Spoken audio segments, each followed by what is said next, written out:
একজন গীতিকার, সুরকার, সঙ্গীত পরিচালক এবং দেশপ্রেমিক মুক্তিযোদ্ধা, যার গানে কখনো মানুষের চোখে জল আসে, কখনো প্রেমে উচ্ছ্বসিত হয় হৃদয়, যার কথা বলতে গেলেই শ্রদ্ধায় মাথা নুয়ে আসে। তিনি যে একজন বাঙালি এটা ভাবতেই গর্বে বুক ভরে ওঠে। তার ও তার পরিবারের সঙ্গে ঘটে যাওয়া কিছু ঘটনা মনে পড়লে বুকের মধ্যে আজও মোচড় দিয়ে ওঠে। হ্যাঁ, বলছি বাংলা গানের কিংবদন্তি আহমেদ ইমতিয়াজ বুলবুলের কথা। 22 জানুয়ারি 2019 আমরা হারিয়েছি এই মহামানবকে। আহমেদ ইমতিয়াজ বুলবুল জন্মেছিলেন ঢাকায় 1956 পয়লা জানুয়ারি। মাত্র 15 বছর বয়সে তিনি বাংলাদেশের স্বাধীনতা সংগ্রামে অংশ নিয়েছিলেন। দেশ স্বাধীন করার পরে পুরো জীবনই তিনি সঙ্গীতকে উৎসর্গ করেছিলেন। 1971 সালে পাকিস্তানি বর্বর পশুদের বিরুদ্ধে স্বাধীনতা যুদ্ধ শুরু হয়। বুলবুলের বয়স তখন মাত্র 15 বছর, কিন্তু দেশের প্রতি ভালোবাসা পাহাড় সম। 2 নম্বর সেক্টরে মেজর আবু তাহের মোহাম্মদ হায়দারের অধীনে পাকিস্তানি বাহিনীর বিরুদ্ধে গেরিলা অভিযানে অংশ নেন।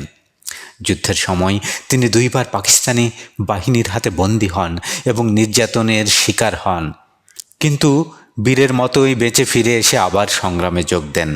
16 ডিসেম্বর 1971 স্বাধীনতার দ্বার প্রান্তে এসে মুক্তিযোদ্ধারা ক্ষতবিক্ষত শরীরে তাকে উদ্ধার করেন। যুদ্ধের পর তার নতুন যুদ্ধ, বাঙালির সংস্কৃতি মানুষের হৃদয়ে জাগিয়ে তোলা, আর এই যুদ্ধের অস্ত্র বানিয়েছেন তার সঙ্গীতকে। 1978 সালে তিনি চলচ্চিত্র মেঘ বিজলি বাদলে সঙ্গীত পরিচালনায় কাজ শুরু করেন।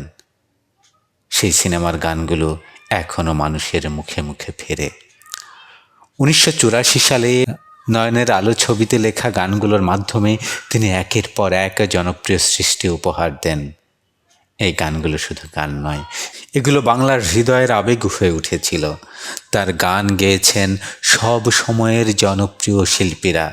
তাদের মধ্যে রয়েছেন সাবিনা ইয়াসমিন, রুনা লায়লা, এন্ড্রু কিশোর, কনক চাঁপা, খালিদ হাসান মিলু, আগুন সহ আরও অনেকে। তিনি এশিয়ার অন্যতম শ্রেষ্ঠ গীতিকার ও সুরকারদের একজন হিসেবে পরিচিত, যার সুর ও গানের তালিকা শত শত চলচ্চিত্রের বাইরে পৌঁছে গেছে অসংখ্য মানুষের হৃদয়ে। এত বছর ধরে সুরের সাথে সম্পর্ক রেখে বুলবুল সঙ্গীত যাচাইয়ের জন্য জনপ্রিয় রিয়েলিটি শো ক্লোজ আপ 1 তোমাকেই খুঁজছে বাংলাদেশের 3টি মৌসুমে বিচারকের আসনে বসেন।